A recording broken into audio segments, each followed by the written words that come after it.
Welcome back to Animal Crossing New Horizons. I'm Dear Darling, and shall we see what's going on our lovely island for Fawnhollow, where we'll be vibing out as per usual. I don't even know what to talk about necessarily. I mean, like, there's a lot of small things which I'm sure have happened. No, of course, it's a very late episode as per usual, but as I said before, all my episodes for this week will probably be quite late.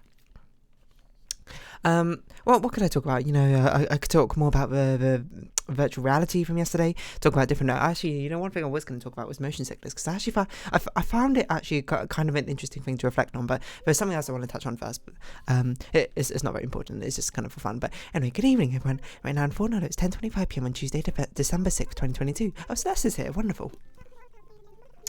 It's a good thing about playing with Slate is that we can actually definitely almost be guaranteed to find Celeste this week, and we have luckily found her already on this Tuesday. But no, the thing I was going to talk about was the League of Legends fighting game. There was a little sneak peek preview of it a couple of days ago. I can't remember it exactly. I only had time to really go have a look at it today. Looks pretty cool from what I say.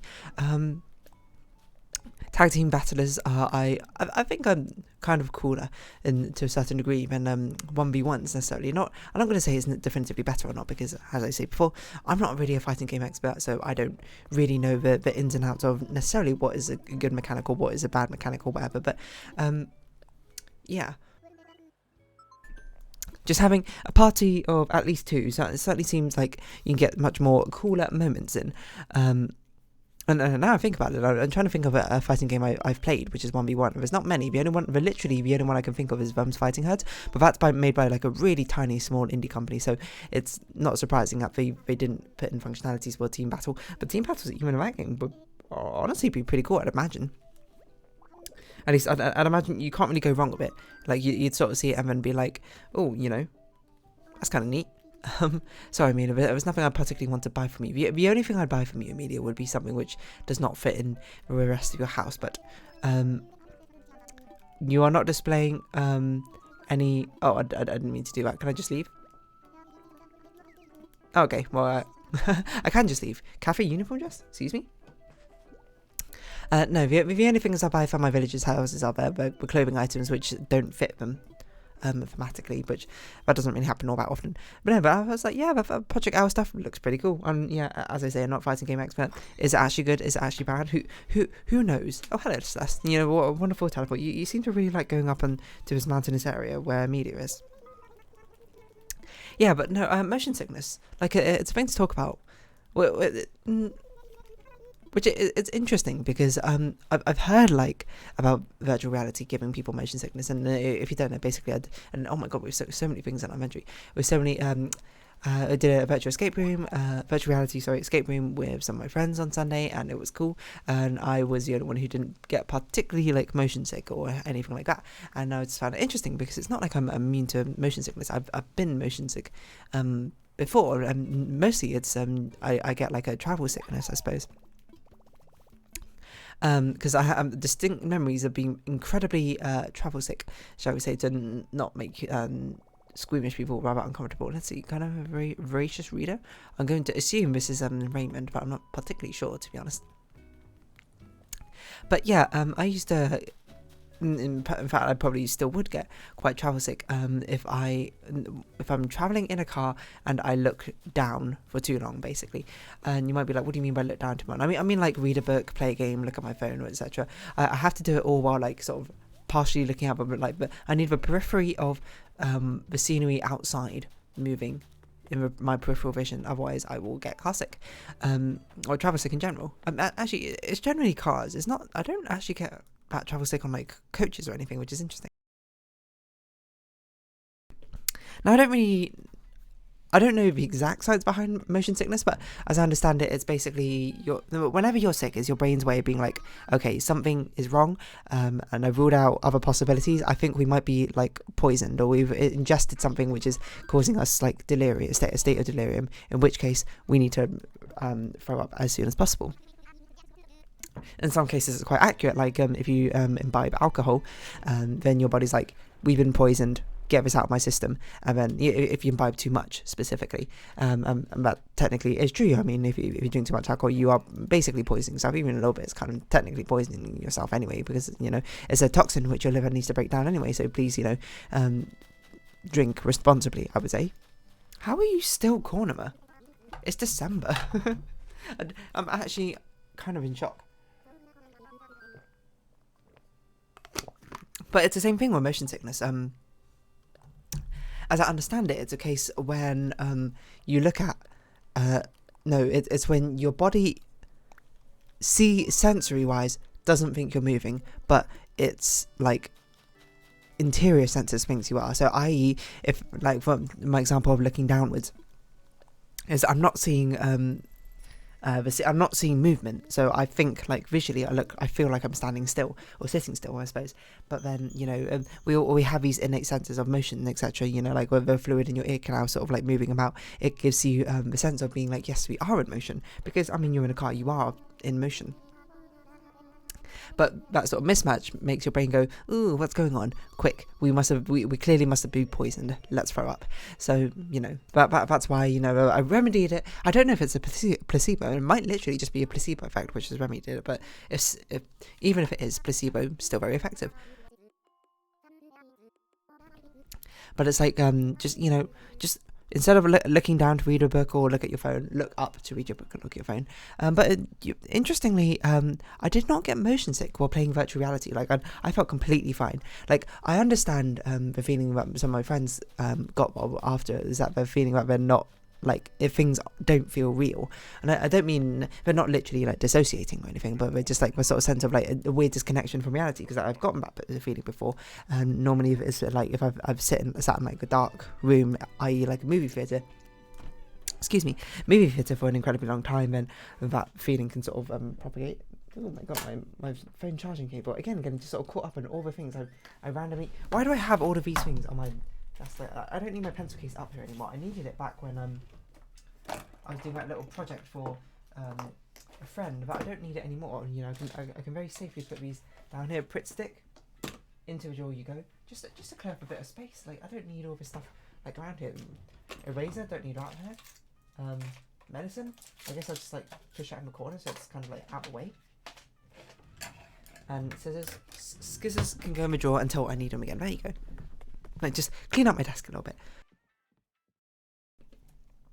But yeah, what was I saying?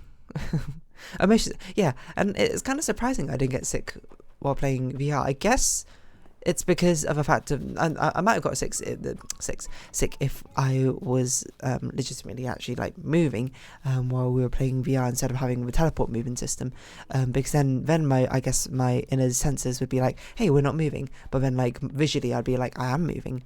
Actually, I've never had that happen. Yeah, I guess that's kind of like the inverse of motion sickness. I wonder if motion sickness might only happen in one direction. Who knows? And I don't mean the band. I was meant to make that joke a bit smoother, but I just literally couldn't even think like what the terminology was for describing like music performers. But yeah, I guess that's inverted, like, because motion sickness in cars, inside and like your inner sensations feel like you're moving, and then outside sensations say you're not, and then it's inverted for virtual reality. But that's actually quite interesting. But yeah, but the thing that brought up motion sickness the most was I remember it was this moment, and I described it yesterday. We were climbing up a wall, basically, like using I was going to call them Joy-Cons. They're not called Joy-Cons. We're using the controllers, the triggers, where we were basically simulating climbing up a wall by like grabbing quote onto like pieces, onto parts of the wall, like handholds and that sort of thing, and going upwards. And I remember just sort of like doing it fine. I felt like it was actually kind of fun. It was sort of just, it wasn't very realistic, I would say, because I sort of did it, and it was like I have a sensation about I'm like flying, basically. I'm like weightless. I'm somehow like strong enough in my upper torso to pull myself up using literally only my forearms, which is honestly ridiculous. Like, obviously that's not a thing which is possible. But I remember my friends climbing it, and we were just like, man, this is actually making me like kind of motion sick. So it was lucky. It was not a very long section. And I kind of just like raced up to the top, and then just like cracked on with it while I waited for my friends to climb up. But Yeah, it's interesting why that part specifically caused a lot of motion sickness. I assume that's, lending into a theory that, because we were teleporting about before, or we were just moving in a small space, that didn't make you motion sick because either you weren't moving or the motion actually lined up with what you were doing, so you were fine. The alternative being that when you were climbing upwards, the motion is no longer matching up to the visuals of what you're seeing, and thus, your brain's just kind of like, ooh, this doesn't feel right. But I don't know if motion sickness is necessarily all that different. Are there like different types of motion sickness? Because you can have motion sickness, and I guess like travel sickness is a form of motion sickness. I'd imagine. If it's not, then I stand corrected. But still. But like people often quite get motion sick on roller coasters is something which I've heard about quite a lot, and I've gone I've spoken about roller coasters quite a lot because I don't get motion sick on roller coasters, and as I understand it, a lot of people get like a sort of like sick feeling in their stomach, like an upset feeling, like feeling queasy on like roller coasters, which tends to make them not like it. But I don't get that feeling. I get like an excitement feeling. I get like adrenaline rushes instead, I suppose, as opposed to that nauseating feeling, which is, I suppose lucky since I actually like roller coasters in the end. But yeah, like that feels like a definitively different form of motion sickness, does it not? Because like you're moving and you're very visually moving, but I guess it's just like the G-forces which is putting like the whipping back and forth. The whiplash is the thing which is causing the discomfort in the end. That's only what I can assume, and I don't know if that's necessarily true. I don't know if that sort of theory holds any water, but it makes sense to me that motion sickness would have like sort of differences, I suppose, between it, depending. I don't know. Motion sickness, Wikipedia. When in doubt, go to Wikipedia to learn. Occurs due to a difference between actual and unexpected motion. Yeah, that's basically what we were saying. Except for I was saying like inner sensation and outside sensing. No, inner sensing and outside sensing, which is, I suppose, is a bit ambiguous. I don't want symptoms. The cause of motion sickness is either real or perceived motion. It's weird, isn't it? How, actually, I was going to say it's weird, isn't it? How real motion can cause it, but I guess that's not actually that weird because of the, that's literally what travel sickness is. Real motion, just like fake perceived motion. Wait, no. A lack of perceived motion. Treatment. Oh, I can hear the whatchamacallits, the shooting stars in the background, which we are missing because I need to clear out my inventory because unfortunately I'm not gonna be around for, oh my god, these Joy-Cons, nooks being open all that often. But there we go. We should probably try and find Raymond. I think every time it's booked to him. Over prioritizing over wishing. But like, I mean, if we oh, hello tarantula. If we hear a twinkle in the sky, we'll certainly give it a wish. Have we found a crafter? I also don't think we found a crafter, so we should probably do that. I think Vivian was home as well, so whoops. Motion felt but not seen, motion seen but not felt. Oh, there's actually two different sections of this. Motion felt but not seen, car sickness. Yeah, there we go. But that's the one that I got before, just because, I never knew. Apologies, a little bit of a pause there, but what was I talking about? Oh, motion sickness. Oh yeah, we were meant to find Raymond. Oh well, sorry Raymond. We'll find you in a second. Yeah, Wikipedia article. Oh yeah, I forgot I was looking at this. And I'm kind of surprised that Wikipedia's actually got it divided by literally what I said. I promise you, I did not read this Wikipedia article before talking about this, but I suppose it's sort of just like a logical conclusion. If anything, isn't that kind of how like Wikipedia articles are written anyway? Just logical conclusions from things. Probably. I don't know if that's how it works. Oh, interesting. Virtual realities and the motion felt but not seen. Oh no, it's in both categories. Never mind. Okay, I see. This must be, virtual reality is just so strong. It can cause motion sickness in both aspects. Motion that is seen and felt. When moving within a rotating reference frame, such as in a centrifuge, or an environment where gravity is simulated with centrifugal force, the Coriolis effect causes a sense of motion in a vestibular system that does not match a motion that is seen. What? It sounds like it means like if you're on like one of those spinning like carnival rides, or if you're like in that astronaut training machine. But does the Coriolis effect really have that much of an impact at that point? Oh no, sorry, Coriolis force, not... Wait, hold on. Oh, you know what? I always thought the Coriolis force, the effect was only due to the Earth's rotation and that, like, causing a very slight movement, which causes like things to like fall differently in a rotating frame. But I didn't realize. I never really thought about the fact it would refer to like all rotating reference frames. Pathophysiology, sensory conflict theory, defense against poisoning. It's been proposed. This is the one I said. Proposes a function defense mechanism against deadly neurotoxins. I didn't realise that it wasn't even confirmed. Well, you know, the brain's a pretty like weird, wonderful, and crazily difficult thing to predict. So I'm not, kind of not surprised that there's not an actual like solid, not solid theory, but there's definitely solid theories, but like solid confirmed theory of what causes it in the first place. It's all very sort of like up in the air, isn't it? Yeah, that doesn't surprise me in the slightest, I'm going to be honest.